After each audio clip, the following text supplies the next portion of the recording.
64, my unit mutinied. And I'm sure they would have been very happy to get rid of me. But unfortunately, they couldn't get anything. Lakini huyu Mdolo, tulikuwa tumekosana na watu yake. ASK show Nairobi 63.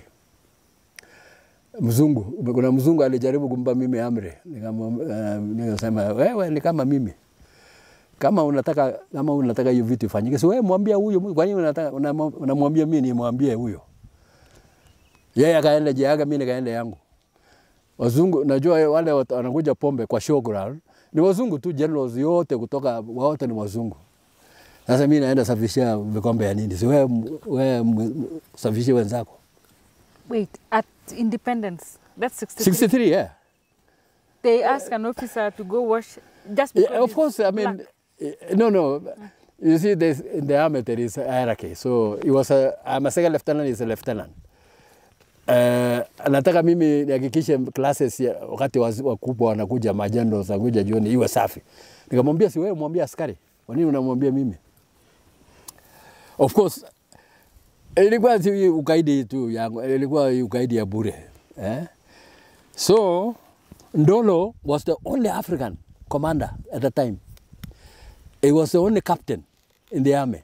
The rest of us were all lieutenant, including Mulinge. We go by Christian name. Hello Jack, I say hello Daudi. Alafu, in fact, after that show show of 63, they became majors, lieutenant colonel. Tukasema saa mpaka saa mara mbili, saa mara so wakaenda. They went into stratosphere. Were promotions. So anyway, Ndolo was a captain, like my OC was also Mzungu captain. He had a second lieutenant Mzungu, na sisi tulikuwa Afrika. So huyu Mzungu akajaribu kunimba amri, mimi nikakataa, nikaenda. Jioni wakati wenzake wanakuja they rushed around. Hakuna mtu alipeana amri, hakuna mtu alisupervise.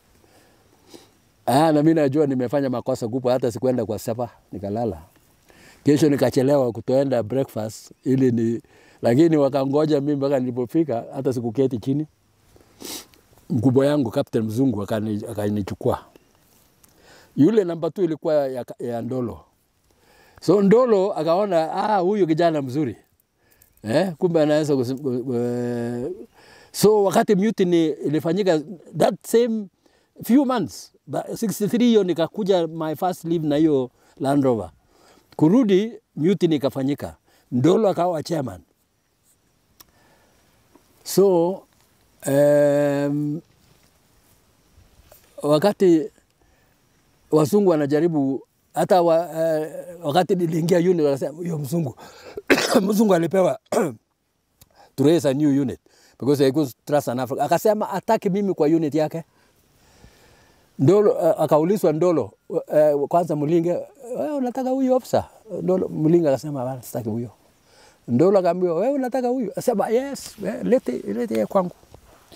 So I got a second reprieve for life in the military, 64. I went to Ndolo. I came, we were in the net. The new unit had got mutinied and they had been disbanded, and the remnants were sent to Nanyuki, where I followed and found this other Mzungu, who told me, nilipofika usiku akamwambia kesho saa 3 usionekana hapa. Report back to Lanet.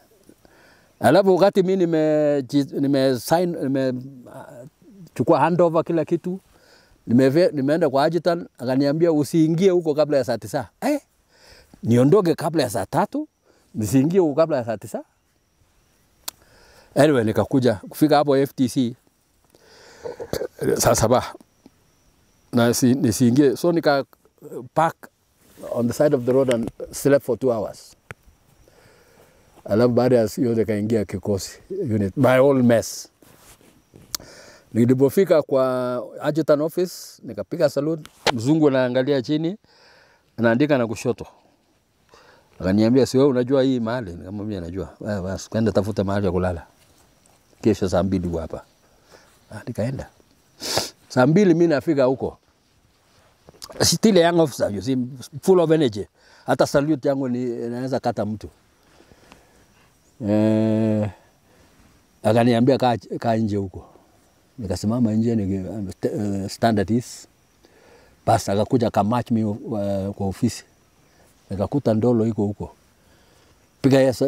Piga hold mzuri, piga salute na kusikiza. Akaniambia kaa chini, kaa chini kwa CEO, that is never hard. Nikaendelea kusimama. Akasema keti chini. Mara ya pili kweli anataka mimi keti chini. Mara ya tatu nikasema you must mean it. So nikakaa chini. You never was in military. You don't sit in commanding officer's office. You stand at attention. Basi akaniambia hebu angalia shoulder, nikamwambia afande iko moja. Basi akaniambia kama unafanya kazi namna najua itajaa kabla ya hii mwaka kuisha. This man must be cheating. Any question? Afande nikapiga salute nikatoka. And he actually meant it. So that was June of 64. August anyway, I knew my second pip was coming. So, lakini haikukuja, ikachelewesha na wale wazungu kwa Nairobi. And it is always written in the, kama mtu is not doing well, anaweza kuwachiwa mwezi moja bila kupewa rank. So nikapoteza hiyo. September anyway ikaja. So mbili ikaja September. That's not going to be easy. But on 12 December, nikapata ya tatu. Ile maneno ndola ilisema ilikama. Unfortunately, and it took me up to major. Unfortunately, 71, sijui what he did, I was in Canada doing my staff college. Nasikia ametolewa kazi. So my godfather akawacha. Sasa yule alikataa mimi 10 years ago ndio yuko as a kitty. It was rough. There are no Tonje rules. There are no Tonje rules. Just like that education, you see, people knew all along that I was for education. I wanted people to do better than they are. And wherever I went, I made sure that things were better for people I commanded. The people, that there is something that you add, there is value that you add. Everybody needs to add value to himself and to whatever he's doing all along. So I suppose that was my brand. I branded myself as the future. You know, I was looking, they always said I was looking 20, 100 years ahead. And you know, whenever we discuss, we don't look at 5, 10, we look at 25 years, 50 years, 100 years. So I was always challenging my fellows to look further ahead. In whatever they do, start looking 25 years from now and then walk your way back to where you are and then go forward. These things you can only do what your bosses say. You only push as much, but not to the extent where you disagree with your bosses. You push to the limit, always push to the limit, test the limits. What is allowable, what is not allowable.